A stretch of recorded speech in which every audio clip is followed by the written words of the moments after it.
महाभारत और रामायण भगवान विष्णु के दो अलग अलग अवतारों की गाथा है।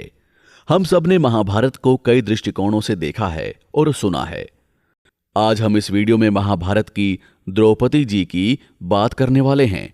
हम आपको उनके बारे में कुछ ऐसी बातें बताएंगे जो शायद ही आपको मालूम होंगी, तो इस वीडियो से आखिर तक जुड़े रहिए। द्रौपदी जी इंद्रप्रस्थ की रानी थी, एक महानारी और वीरांगना भी थी। वो 5 पांडवों की पत्नी थी। लेकिन क्या आप लोग ये जानते हैं कि उन्हें 5 पति मिलना और उनके साथ विवाह होना तय था। दरअसल द्रौपदी जी पिछले जन्म में नल और दमयंती की बेटी नल्यानी थी। उन्होंने शिवजी को प्रसन्न करने के लिए कड़ा तप किया था। भगवान शिव ने उनकी तपस्या से प्रसन्न होकर उन्हें दर्शन दिए और कहा कि नल्यानी की जो भी इच्छा हो वो बताए। नल्यानी ने कहा कि उसे ऐसा पति चाहिए जिसमें ये 14 गुण हों। वो 14 गुण थे कि उसका पति सबसे बुद्धिमान हो, बलवान हो, विश्व में श्रेष्ठ धनुर्धर हो, देखने में मनमोहक हो, उनके हृदय में करुणा हो, उन्हें धर्म के बारे में ज्ञान हो, और ऐसे 14 गुण उन्हें अपने पति में चाहिए थे। लेकिन एक ही पुरुष में इतने सारे गुणों का होना कठिन था। शिवजी ने फिर भी उसे ये वरदान दे दिया, जिसकी वजह से उनका विवाह 5 पांडवों के साथ हुआ।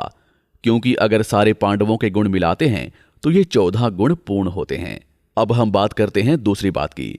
हम सभी जानते हैं कि जब द्रौपदी जी का चीरहरण हुआ था, तब श्री कृष्ण ने उन्हें कभी न खत्म होने वाली साड़ी उनकी साड़ी के साथ जोड़ दी थी और उनकी रक्षा की थी। इस बात के पीछे भी एक कहानी है।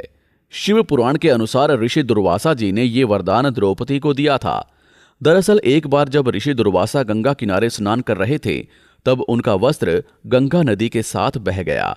ये देखकर द्रौपदी ने तुरंत ही अपने वस्त्र से एक हिस्सा फाड़कर ऋषि दुर्वासा को दिया।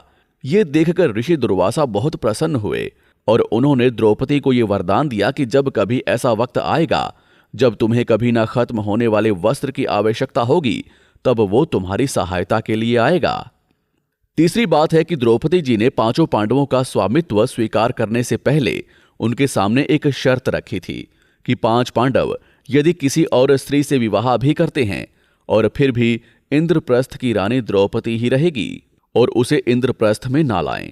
पर हम जानते हैं कि अर्जुन की दूसरी पत्नी सुभद्रा, जो कि श्री कृष्ण की बहन थी, वो इंद्रप्रस्थ में प्रवेश कर सकती थी।